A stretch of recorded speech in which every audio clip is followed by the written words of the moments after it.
selamat datang. Dalam video ini, saya akan menunjukkan kepada Anda cara memeriksa tingkat baterai pada laptop Microsoft Surface generasi ke-8 Anda.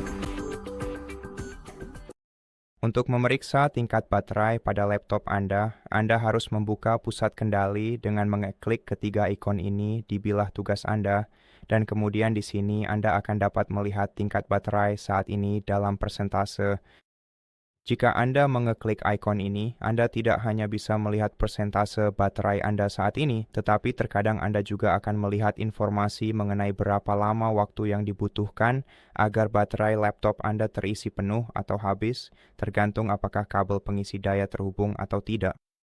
Dan jika Anda ingin mengaktifkan tampilan persentase baterai langsung di bilah tugas Anda harus menyalakan tombol saklar di sebelah persentase baterai di menu yang sama.